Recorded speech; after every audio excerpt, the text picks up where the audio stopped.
আমাদের সার্বভৌমত্ব এটা একটা হুমকি।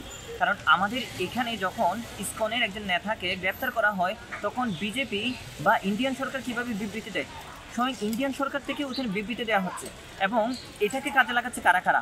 আমরা যদি দেখি পশ্চিমবঙ্গে প্রতিদিন পশ্চিমবঙ্গে বাংলাদেশের হাই কমিশনে গিয়ে তারা আমাদের বাংলাদেশের পতাকা পোড়াচ্ছে, তারা আমাদের পেট্রোপোল ভারতীয় অংশের পেট্রোপোলে তারা অবরোধ করার ঘোষণা দিল আগামীকালকে। এটা খুব নিন্দনীয় একটা ঘটনা এবং এটা আমাদের সার্বভৌমত্বের সাথে হুমকি। আমাদের বাংলাদেশের একটা ইস্যু তারা কীভাবে নাক গলায়, এটা প্রধান প্রশ্ন।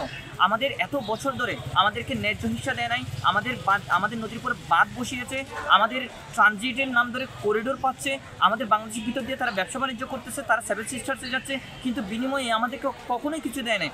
কিন্তু সেই জায়গায় বাংলাদেশকে তারা এভাবে উস্কানি দিচ্ছে প্রতিনিয়ত এবং বাংলাদেশে উস্কানির মাধ্যমে তারা আওয়ামী লীগকে আবারও ক্ষমতায় ফিরিয়ে আনতে চাচ্ছে। এটা আমরা কিন্তু বুঝতে পারি। আমরা যদি দেখি মমতা বন্দ্যোপাধ্যায় একটা নিউট্রাল পজিশন থেকে তিনি হিন্দু মুসলিমদের মধ্যে একজন সম্প্রীতির চেষ্টা করে যাচ্ছেন, কিন্তু বিজেপি এই সুযোগে তার ভোট বাড়ানোর জন্য পশ্চিমবঙ্গে সে ক্ষমতায় আসার জন্য তারা এই ধরনের ইস্যুকে কাজে লাগাচ্ছে।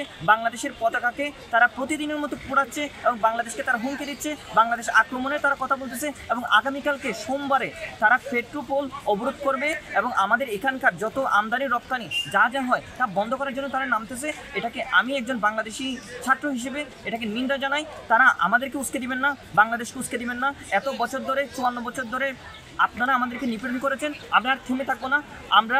আমরা আমাদের যে অধিকার আদায়ের জন্য যে ধরনের স্টেটমেন্ট দিতে হয়, যে ধরনের পদক্ষেপ নিতে হয় আমরা নিব ভবিষ্যৎ বাংলাদেশ রক্ষা করার জন্য। কোনোভাবেই তাদের কনসার্ন না, বাংলাদেশের হাতেই থাকবে। বাংলাদেশে 1971 সালে বাংলাদেশের মুক্তিযুদ্ধে তাদের যে সহায়তা, এটা একটা প্রতিবেশী দেশ হিসেবে সহায়তা ছিল, কিন্তু তার বিনিময়ে 54 বছর ধরে আমাদেরকে শোষণ করে যাবে এবং আরও ভবিষ্যতেও শোষণ করে যাবে। এটা হতে পারে না। বাংলাদেশ একটা দেশ, তারা একটা দেশ।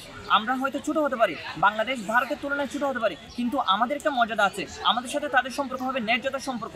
আমাদের এত বছর ধরে আমরা দেখতে পেয়েছি বাংলাদেশের ফরেন পলিসি দেখেছি নত জানো, কিন্তু এখন আওয়ামী লীগ ক্ষমতায় নাই, আমরা এখন আমাদের হাতে নিয়েছি, বাংলাদেশে এখন আমরাই চালাচ্ছি। ফলে এখন আমাদের নত জানো সম্পর্ক হবে না, বাংলাদেশের সাথে ভারতের সম্পর্ক থাকবে ন্যায্যতার সম্পর্ক, বন্ধুত্বের সম্পর্ক।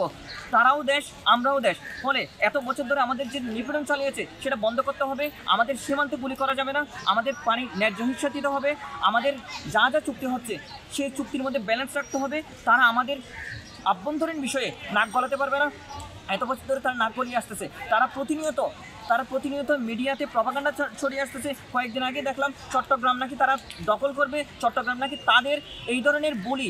তারা আজমির শরীফ নাকি ওখানে মন্দির ভেঙে আজমির শরীফ করা হয়েছে, এই ধরনের বিভিন্ন বিষয় দিয়ে উস্কে দিচ্ছে। এটা তারা করতে পারে না। আমরা জানি হিন্দু ধর্ম ওইখানকার না, হিন্দু ধর্ম বাহির থেকে আসা। ফলে তাদের এই ধরনের প্রপাগান্ডা আমরা বাংলাদেশ থেকে প্রত্যাখ্যান করি এবং আমরা আহ্বান জানাই তাদের মিডিয়া যারা যেভাবে প্রপাগান্ডা চালাচ্ছে, তাদের বিজেপি, তাদের পার্টি, তারা এইভাবে নিজেদের ব্যানারে নিজেদের নেতাদের বক্তব্যে তিনি বিধায়ক খেয়ে তিনি কীভাবে বিজেপির বিধায়ক খেয়ে তিনি কীভাবে কথা বলেন।